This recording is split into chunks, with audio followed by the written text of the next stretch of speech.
ಉತ್ಪಾದಕರು ಕಲಬೆರಕೆ ಮಾಡದೆ ಗುಣಮಟ್ಟದ ಹಾಲನ್ನ ಸಂಘಕ್ಕೆ ಮಾರಾಟ ಮಾಡುವಂತೆ ಮೈಮೂಲ್ ವಿಸ್ತರಣಾಧಿಕಾರಿ ಬಿಎನ್ ನಿಶ್ಚಿತ್ ತಿಳಿಸಿದರು. ಪಿರಿಯಾಪಟ್ಟಣ ತಾಲೂಕಿನ ಮೇಲೂರು ಗ್ರಾಮದ ಹಾಲು ಉತ್ಪಾದಕರ ಸಹಕಾರ ಸಂಘದ 2023 ಹಾಗೂ 24ನೇ ಸಾಲಿನ ವಾರ್ಷಿಕ ಮಹಾಸಭೆಯಲ್ಲಿ ಮಾತನಾಡಿದ ಅವರು, ತಾಲೂಕಿನ ರೈತರು ವ್ಯವಸಾಯದ ಜೊತೆಗೆ ಹೈನುಗಾರಿಕೆಯಲ್ಲಿ ಆರ್ಥಿಕವಾಗಿ ಸದೃಢರಾಗುತ್ತಿದ್ದಾರೆ. ರೈತರು ಒಕ್ಕೂಟಕ್ಕೆ ಉತ್ತಮ ಗುಣಮಟ್ಟದ ಹಾಲು ಪೂರೈಕೆ ಮಾಡುವುದರಿಂದ ಅಧಿಕ ಲಾಭ ಪಡೆಯುವುದರ ಜೊತೆಗೆ ಸಂಘದ ಹೆಸರನ್ನ ಅಜರಾಮರವಾಗುವಂತೆ ಮಾಡಬಹುದು.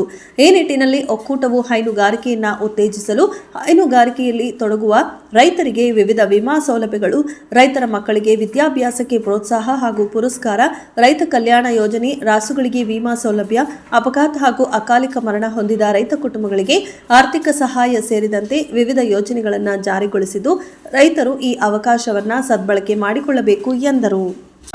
ಈ ವರ್ಷದಲ್ಲೇ ಧರ್ಮನಿಧಿಯಲ್ಲಿ ನಮಗೆ 27,371 ರೂಪಾಯಿ ಧರ್ಮನಿಧಿ ಇದು ರಿಸರ್ವ್ ಫಂಡ್ಗೆ ಇಟ್ಟಿರ್ತೀವಿ.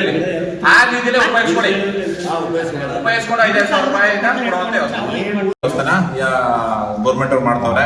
ಅದರಿಂದ ಎಲ್ಲರೂ ಗುಣಮಟ್ಟದ ಹಾಲಕ್ಕೆ 3-5 ಕೆಳಗಡೆ ಹಾಲನೆ ತೊಗೊಳ್ಬಾರ್ದು ಅನ್ನೋದು ಕೂಡ ನಡೀತಾ ಇದೆ. ದಯಮಾಡಿ ಎಲ್ಲರೂ ಗುಣಮಟ್ಟದ ಮುರುಪ್ ಮಾಡಾರೆ. 1,85,23,750 ರೂಪಾಯಿ.